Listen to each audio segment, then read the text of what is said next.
Hey guys, so it's me, Nicolette Mashile, and today I want to answer a question that I received on the Twitter streets, and I'm hoping that it might be beneficial for somebody else who's watching this and probably thinking exactly the same thing, right? But remember that none of my videos constitute as financial advice. If you are looking for financial advice, please speak to somebody who is an accredited financial advisor and registered with the FSCA. So let's jump straight into what the question is. Hi Nicolette, is an educational plan a good idea for my son who is turning 3 this year?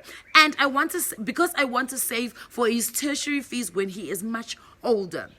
Right. So what is an educational plan? In actual fact, an educational plan is basically being able to save or invest some money and put it away so that it pays out when your child actually gets to university or embarks on their tertiary studies, right? So obviously I think that one already answers the question of whether or not it's a good idea. But I think the most important reason is you don't know what's going to happen in the future. You don't know if you will be able to pay for your children's education by the time they actually get to university. And we know that in South Africa, a lot of us, our parents were not able to send us to school, so we relied on bursaries. And if you're not able to get a bursary, you then relied on NAFSAS. And if NAFSAS was not able to help you, because most of us fall into the middle, the forgotten middle, where our parents are not poor enough for us to get aid from the government, but they're also not rich enough for them to actually pay for us to go to university, right? Then your third option would end up being a student loan from the banks, and we know how that goes. Sometimes if your parents cannot stand surety for you to be able to get a bank loan, you probably are not going to get one. So if you are that parent that is worried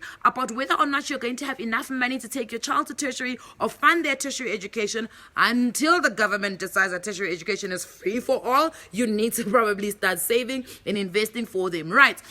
But what is an education policy in actual fact? I think it's very important for most of us to understand what an education policy or an education fund is. It's basically a fund that is going to fund your child's education purposes or education studies, right? So I think a lot of people get really confused because the word education is in front of fund or education is in front of plan. They think that it's a specific thing that has been created specifically for education. Yes, product providers probably have those kind of things, but really it is a fund that they've just named education policy, and they've just created rules so that it probably pays out when your child actually goes to university. And probably one of the rules that might even be there is the fact that it pays out to an education institution and not necessarily into your bank account. So those are some of the things that you need to keep in mind. But at all times, you need to remember that the fund that you are picking, which is called an education fund, might not always be the best one for you, especially if you look at the amount that you are going to need, factoring in the fact that there is going to be inflation. For instance, her child is 3 years old, so if a normal child goes to school at 18 or first year at 18,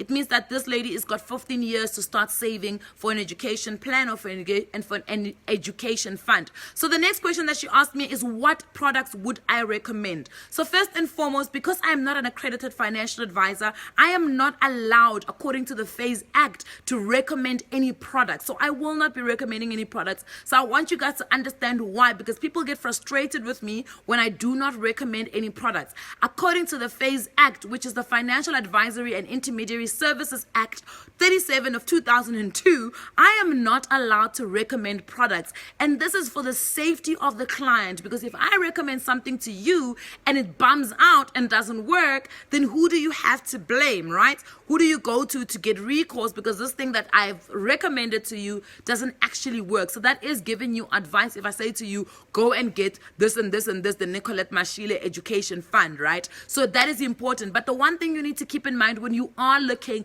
to find a fund to fund your child's education is you need to sit down and do the maths. Guys, it goes back to doing the maths. Remember, I always speak about doing the maths. Do the maths, figure out how much are you actually going to need to fund your child's education 15 years from now.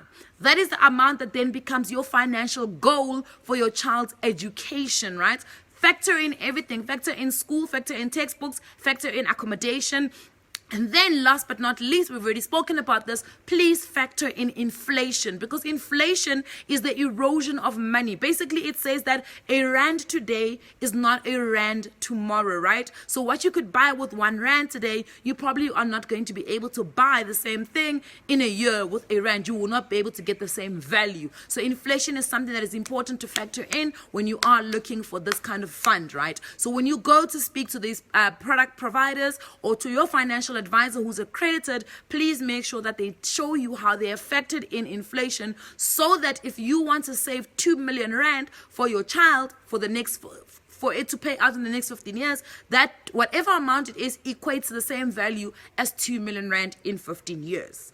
Hope that clears everything that I've just said. Mwah!